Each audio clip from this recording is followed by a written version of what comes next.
My name is Marios, and I am a baby boomer. I don't look like a millennial at all. I'm going to be sharing true life stories that I experienced as a baby boomer, as an educator baby boomer with my student millennials throughout the years, and especially in the region here. Baby boomers, many definitions about the age group they are. The most accurate one from the 1940s to the early 60s, the millennials from 1980s to early 2000. Obviously, I am in the first group. Millennials, a very, I would say, mistaken group, demographic, and us, the baby boomers, basically spoiled them. I have two daughters. One is a millennial, the other one is a Generation X. Well, the millennial is spoiled. As parents, because we had to go through hard times growing up, we wanted the best for our students. Whatever they needed, whatever they asked, yes, you will have it.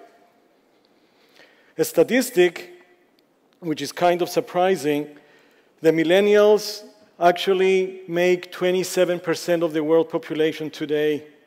And just to mention one example of the country of India, almost 400 million are millennials in India.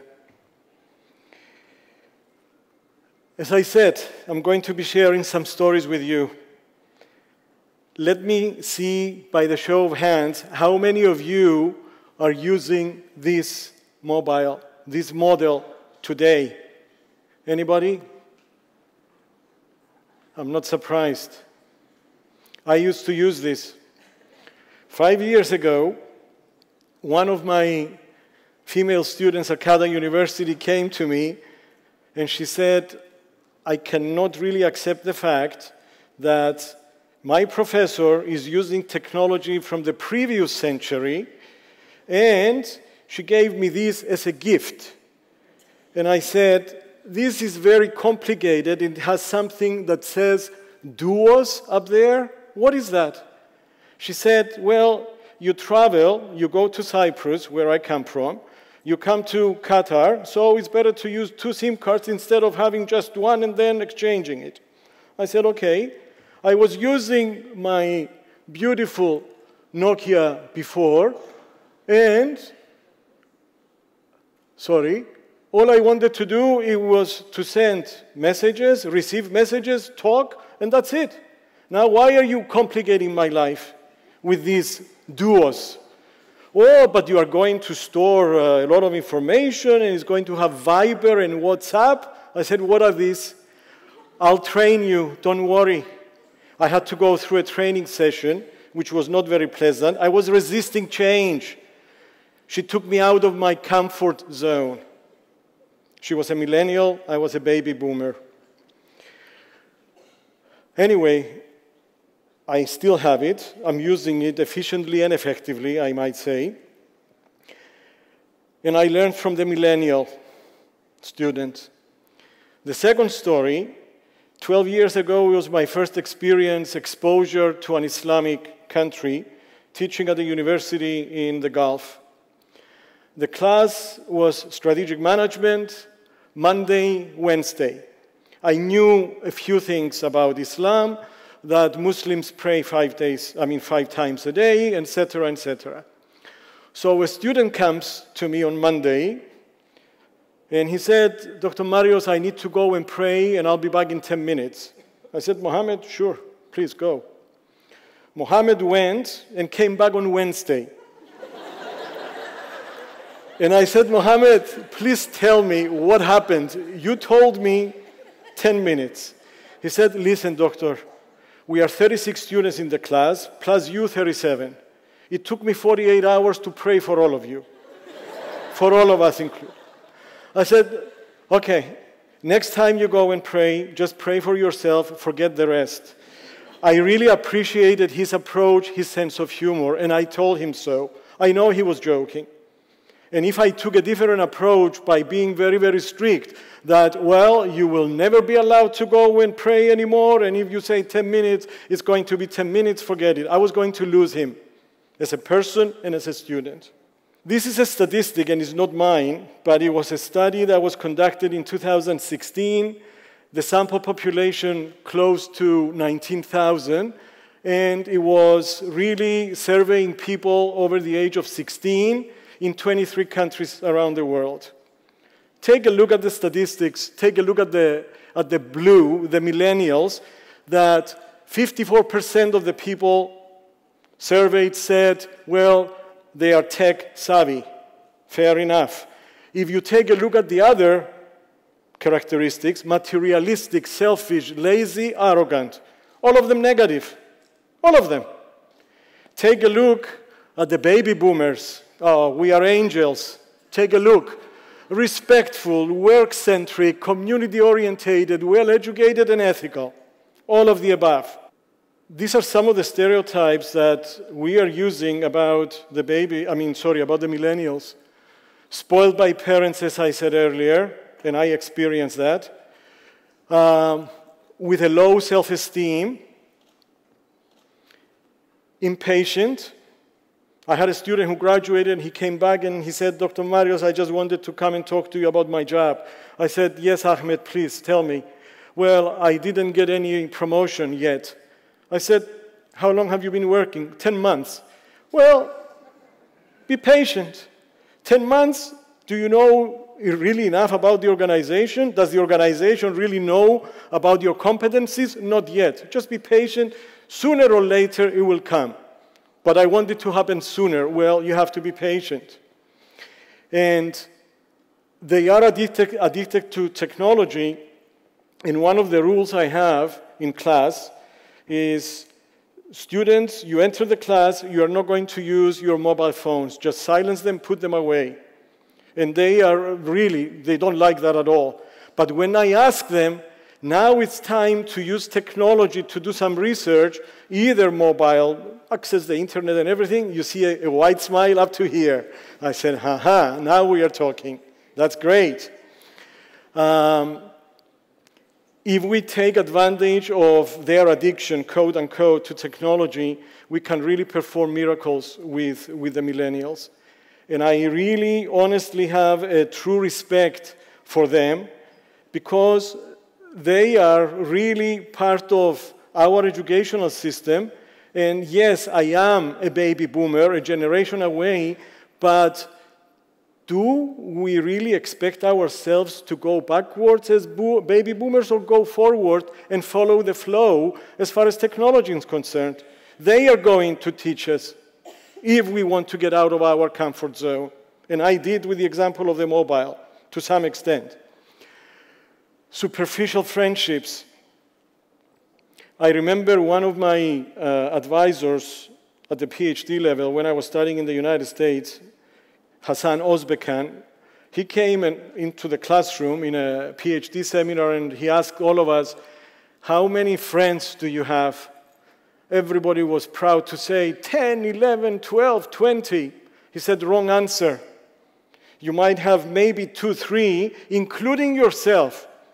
And you better be a friend to yourself. The other 1 or 2, you basically are people you call at 3 or 4 o'clock in the morning and you say, I want to talk, please listen to me, because I need to talk.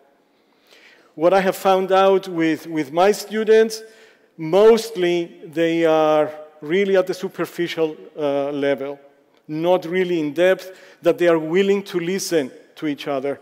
But with social media, they communicate anyway, and they convey the message that they want. But face-to-face is becoming more and more difficult for them. With the low self-esteem, a true story again that involved millennials. I was teaching a course. I had a student with special needs, and he was 99.9% blind.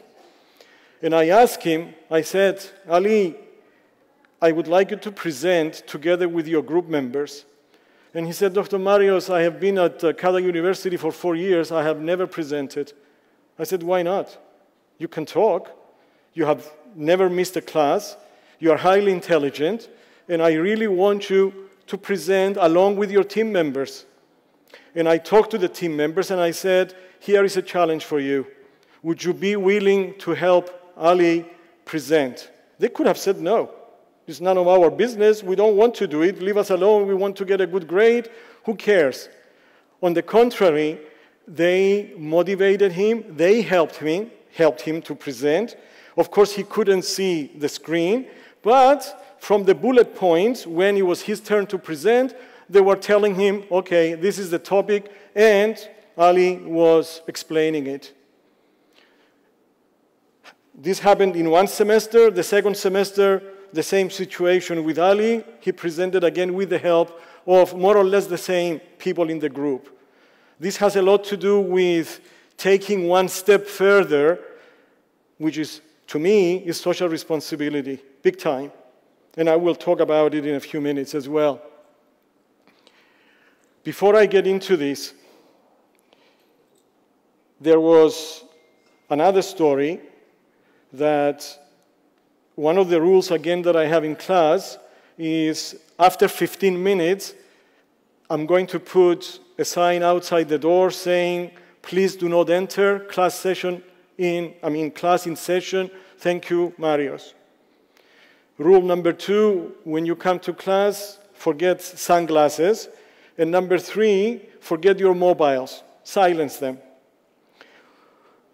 One student, because she wanted to test me, she walked in the classroom instead of 8:15 at 8:25, wearing sunglasses and texting. She was walking.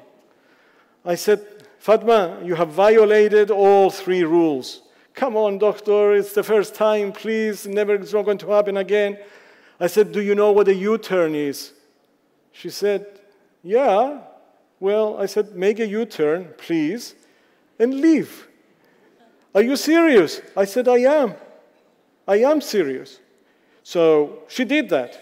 She learned from that. She was never late again. I know I was strict, but you have to really teach the millennials some discipline as well. For me, to be able to approach them, there are certain methods, certain approaches that I use just to really, build the bridge, to minimize that gap between the 2 generations. At the personal level, you can easily have team-based exercises in class where they can really work on their leadership skills. And leadership skills, believe it or not, is the number 1 requirement by employers, that the potential employees should have really leadership skills. That's one. Plus, they cultivate, they develop communication as well. They listen, which is very important to listen, not to just talk. And I usually tell them, God gave us 2 years to listen more and talk less. That's what my mother taught me. Academic, ensure that students have a hands-on approach with the material. Theories are great, but asking them to really, again, get out of their comfort zone, go outside, identify an organization, whether it's for-profit or not-for-profit, and go in and interview and survey and make appointments, it's challenging. And you are going to learn this way how to communicate, how to make appointments, how to design a survey questionnaire, etc., etc. It's challenging, sure, because they come back and they complain. They say, well, doctor, they are busy. They don't care about us from the companies. I said, sure, you're not number 1 priority. They are your number 1 priority for your final project. So welcome to the real world. Go again and be persistent. And somebody is going to really respond at some point. These real-life stories that I just shared with you, I share them with the students the first week of class, every semester, the same stories. And they relate to them because they are millennials, and these stories come from their age group as well. To ask them to share their own experiences in class, even though they are younger than me, because everybody expects that they are going to learn everything from the professor. And I tell them, you are wrong. All I have is more years on my shoulders. I have a PhD. You have less years. You don't have a PhD. It doesn't make me more intelligent than you. It makes me more experienced, but I would like to know about your experiences as well, whether they are life, personal, professional, academic, whatever. Some of them do, some of them don't. But at least this is something to approach them as well, to get closer to them, to understand them. I found out that some students have the courage to come to my office and share their experiences, and some of them are very personal. And they ask me to really keep them confidential, and I do that. And that's why some students call me Papa Marios. I'm like their father figure, which I'm old enough to be their father anyway. This social responsibility in their projects, yes, I do ask them to do that, whether it's a strategic plan or a business plan, for example, because I teach in the business school. And the story that I shared with you earlier with the students assisting a student, fellow student with special needs. Recognize them for meeting goals and targets. Usually, we have the tendency of reprimanding them, and you didn't meet the deadline, and you're going to be punished, and all this. But I found out that if you really appreciate and recognize what they have done, and they have submitted something really on time and is of high quality, above average, they really, really appreciate it a lot.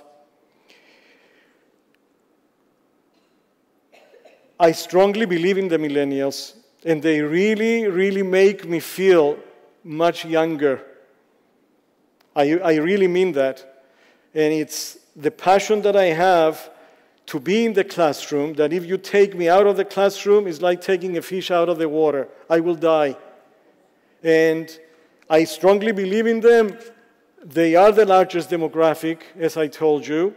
They are young, they are bright, they are energetic, they are very entrepreneurial, they are very innovative, and they are the future. It's the future generation. And they are great assets which the world must harness and use. Thank you very much.